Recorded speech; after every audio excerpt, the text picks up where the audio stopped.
Hey everyone, Sean here, and you're wondering why I'm in this kind of sort of lighting. Is because I'm actually waiting for my shift to come up. So I'm in my car just waiting, and it's a night shift. So that's why I'm in this sort of situation and the physical aspect of things. So yeah, I'm just kind of making some time into making a video about my opinion for 3.5's upcoming patch. And so there was a live stream that just happened not too long ago.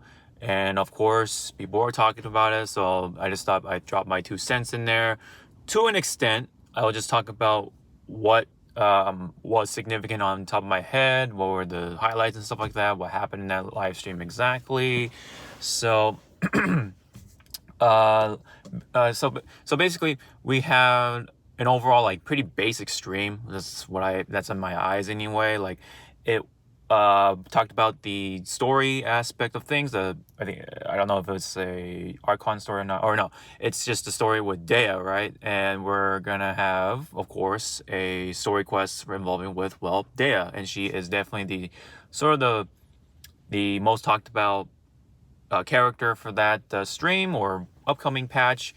Of course, she is the 5-star upcoming character. But what was really surprising me the most was the fact that I don't think anyone saw this either. So saw this coming, and it's that Dea is going to be part of the standard rotation, meaning that you'll have a chance to get her beyond 3.5. So she's not limited or anything like that. So which means after or whenever 3.6 comes up, she'll be part of the standard rotation along with another similar character, Tinari. So that was actually some pleasant surprise in a way, because I felt like kind of pressured, I guess you could say, to save up the gems to try to get her. Because from what I can understand, like even though she isn't the greatest unit that's going to come out at this time, I think she'll get better as time goes on. Like, so if like Fontaine comes up, more characters pop up, they'll synchronize with her better, then I think that's when she'll shine,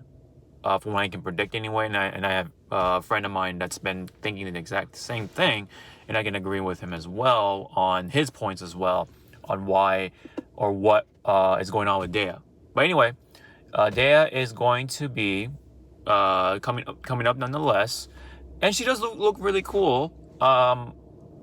And so with that, I might drop in some gems on her still, despite having her being in standard rotation later on, solely because she looks cool. I mean, people can talk about how bad she is, like that's been the hot word in the street anyway.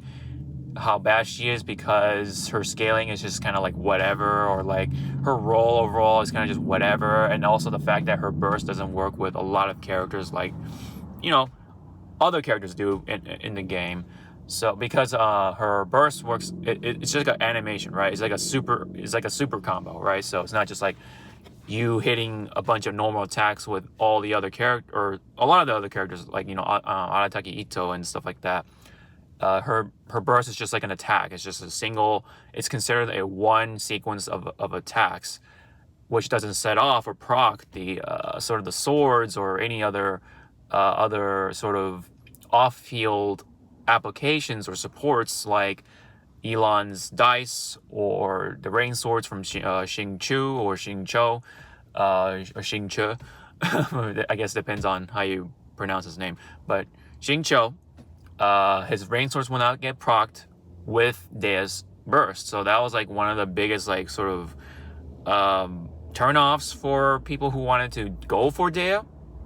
And now they're kind of like having mixed feelings and such like that, if not all the negatives about Dea. So I wanted to kind of like provide my opinion about that. So basically for me, my side of it is, or how I see it is, I mean, she is a cool looking character. I mean, through and through. I think people can definitely universally agree on that. But yes, her kit is more or less a little underwhelming, unfortunately. I think even with her constellations don't really like make her, I mean, of course they'll make her better, of course, no matter what, but even so, it's not gonna make things any more exciting, I think is the key word for it. I think overall her role is just gonna be that of a damage mitigator, right? She's gonna just lower the damage incoming for any of your units that are within the circle of her skill or whatever it is, her big gimmick, right?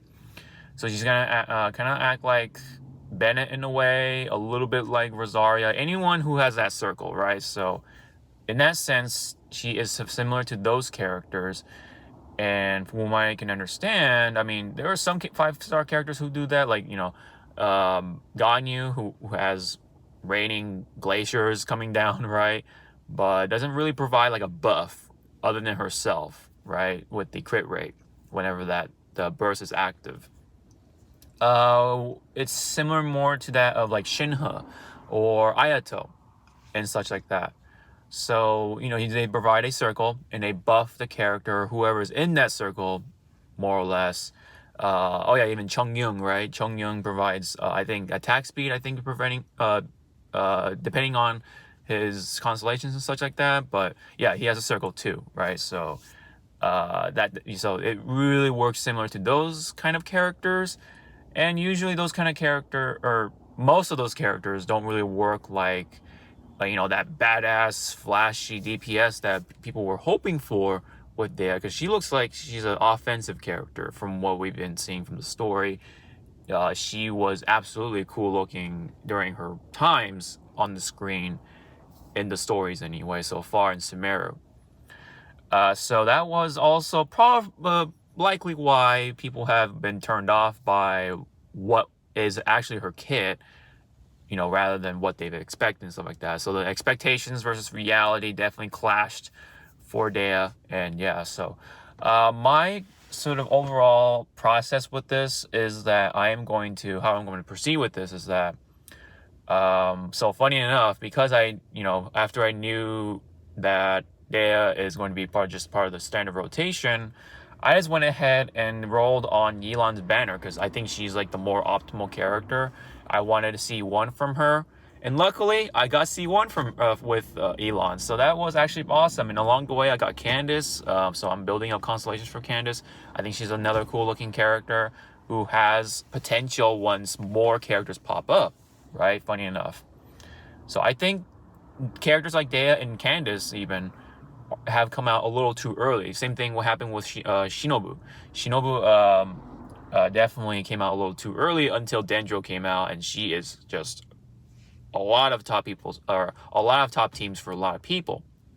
So I think hopefully a similar effect can take place with both Dea and Candace. And funny enough, they're friends. So yeah, so I think that's hopefully the case with these two characters at least. Probably more characters will be having that sort of same effect. We'll see, depending on how ambitious Hoyoverse wants to be with their characters in the future. But yeah, for right now, Dea, I think, because I already rolled on Yelan's banner, I burned my gems doing so. I pretty much burned what I had available to get C1 Yelan.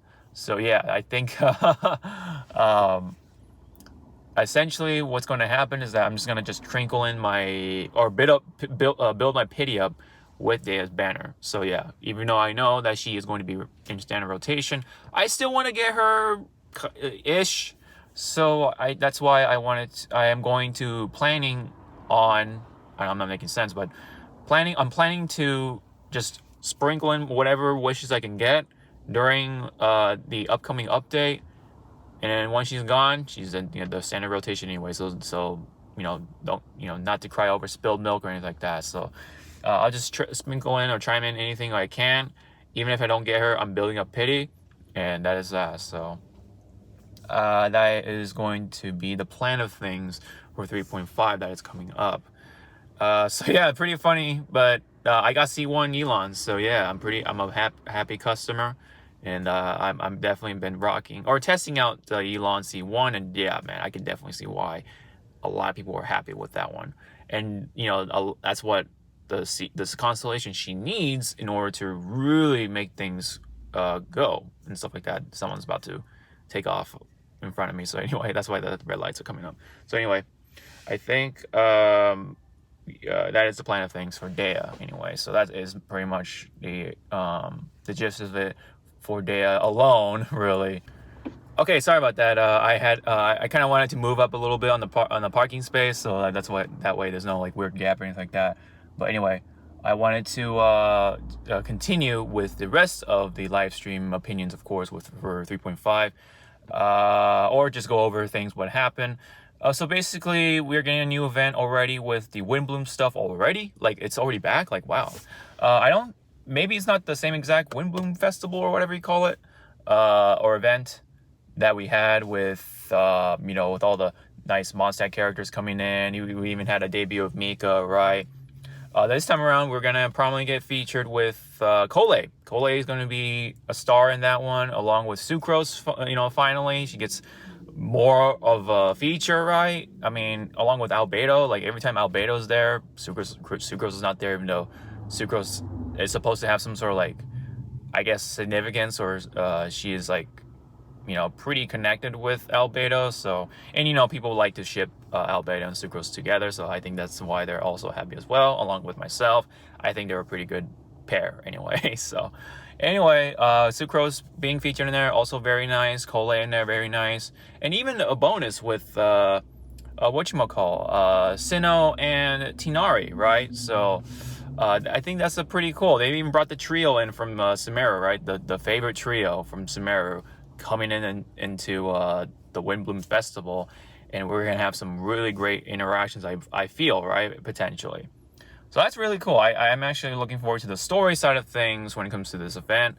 I think it's pretty awesome. I think it's gonna be pretty wholesome. I really do hope they make it really cool or just awesome to have the reunion of Cole and Amber, for those who care about the lore anyway, and for those who read the manga about Cole and Amber. Cole used to have that disease and she was experimented on, so she very much was like kind of like a just shut people out until Amber came into her life, and she was kind of like, just a good friend, right? And I guess like a sister figure kind of thing. And of course, Cole really looks up to her nowadays, especially. She became a forest ranger because of Amber, essentially. She also is one of the best gliders, if not the best glider, in her home turf, right? So she does have a reputation quite a bit, even with the disease. But now that the disease is gone, she is definitely ready to go out and, well, see the world, and very appropriate that she is going to start with Mondstadt, right? That's what it seems like to me anyway. So I think that's pretty cool. I think that's pretty awesome that we are gonna have that happen. And again, I really want to see a good scene of Amber and Cole reuniting, hugging it out, whatever, right? And I think it's gonna be pretty wholesome, hopefully. Other than that, I mean, we saw some of the NPCs in there too. Like I forget the alchemist NPC that's also with Albedo and Sucrose, but also with a character from Leeway, I believe. She's like one of the NPCs from Leeway who is also kind of like a saleswoman or something of the sort. I forget her name. It starts with a Y, like Inger or something like that. I forget. It's very foggy for me on that one. But if you look in the background, right, you see those two kind of talking it out, and there's a bit of a shipping going on with those two. I forget if there was any like big hints between the two, whether it's romantic or not. I mean, I forget. It's been a while. So yeah, I mean, hey man, I'm all for it. If it makes people happy, then great, right? So that'd be pretty cool to see as well, on top of the Cole Amber reunion, and also just interactions with Sinnoh and Tinari and all the Mondstadt characters. So I think that'd be pretty cool. And also with Lisa, right? Lisa will be a great addition to the sort of the interactions, because she studied in Sumeru, and I believe she's like one of the best students there at the time. During her time in the academy or academia. And so I think that would be a really cool addition as well, for that story as well, in terms of the interactions. I just like seeing characters together and stuff like that, interacting it out, whether it's funny or serious or just happy or wholesome or whatever. So, so overall, I definitely look forward to it, along with the new weapon that comes with that. I forget the name for it, but it's basically a claymore that has elemental mastery as a substat, and I think it'll be a pretty good upgrade for someone like, well, Sayu, because I do like to use Sayu from time to time, whenever the situation calls for it, for exploration, or just just to have fun with it, right? And so that'd be a pretty nice upgrade for her potentially, because I do have like an elemental mastery build for her with all the artifacts and stuff like that, and plus the Favonius great sword, or whatever you want to call it, the claymore, right? The claymore, Favonius claymore.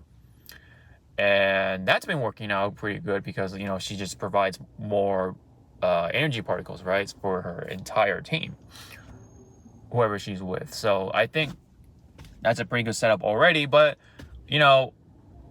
with the addition of more elemental mastery and whatever the effects that the sword provides, or the claymore provides, this new one anyway, maybe that will potentially be a replacement for her. I think we can definitely can kind of count on that in a way, but we'll have to see. We'll have to see the testings and stuff like that, the numbers and all that stuff once the game gets updated.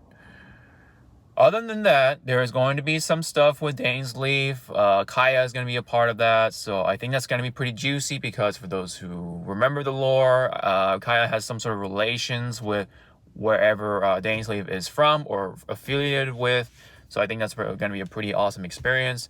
I mean, for all we know, Kaya could be a direct relative to Dane's Leaf, I think. I mean, that'd be pretty awesome, right? So I think that'd be pretty interesting to see. Hopefully we get some things rolling too in that part of the lore.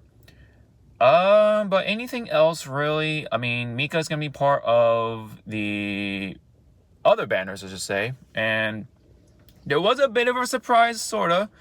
But now that my friend explained it to me, not so much of a surprise, but kind of still.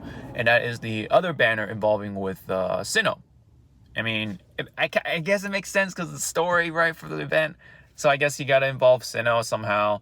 So that was a bit kind of a surprise. But the other big surprise was, of course, the other banners that are coming, which is Ayaka and Shinha. And I believe what's happening here is that I think they're going to save Eula for later, because they know that they're going to want to pair up Mika with Eula. So they're building up that demand, right? The demand, the hype for Eula's return, once again, is going to be a thing they have on their mind. So they're trying to build up that hype, the demand, and so that way people want to roll on that one banner to get Mika, and then they want to roll on the other banner for Eula as well. So just to see the potentially big numbers, right, for separate banners, so that way maybe it looks good on their stats or whatever. So maybe I'm probably kind of reaching or whatever, but yeah, I think that's what's happening here. So yeah, I mean, it's unfortunate because there were theories and stuff like that, predictions that it was gonna be Shinha and Eula sharing the banners together, but didn't quite happen. So yeah, I think Eula is going to be the one after Ayaka and Shinha, and I don't know why. I mean, Ayaka, I mean, if I can remember from the chart, I don't see the justification for Ayaka. I guess because Shinha is such a support character for cryo characters, right? Specifically, that they gotta give a good reason for I mean to pull for Shinha, right? Because not everyone has Ayaka, not everyone has Ganyu, right? So that's why I think Shinha and Ayaka do make sense from a gameplay standpoint, before just for more of an idealistic standpoint. Yeah, it sucks that it's not Eula, right? Because you want Eula and Mika together, ideally, and get it over with and get out of the way and get the physical damage going again. Make physical damage great again. But yeah, so but basically that's all I got. That's all the big ones anyway. And then, I understand I'm missing some of the other nuances or whatever, some of the other features anyway that are coming. But that's all I got for the time. I gotta get ready for the shift. So yeah. So thank you very much for just listening to me in my car, what I gotta say about and rambling on about 3.5 that's coming up for Genshin Impact. I'm still in it. I'm still playing Genshin Impact. I still do like it for what it is, and I do look forward to at least the Windbloom event, just for the story, at least. And Dea, I'm gonna chip in a little bit here and there with whatever I can, because I already burned that stuff for Elon C1. So at least I got something cool from that banner, but hopefully I get Dea just for the sake of having Dea. So yeah. But yeah, looking forward to 3.5, of course 3.6. I mean, yeah, so we're getting more new stuff in there as well that I didn't cover. So yeah, so like and subscribe, leave a comment if you care about 3.5 and all that fun stuff. So again, thank you very much, and hope to see you all in the next video. Ciao now.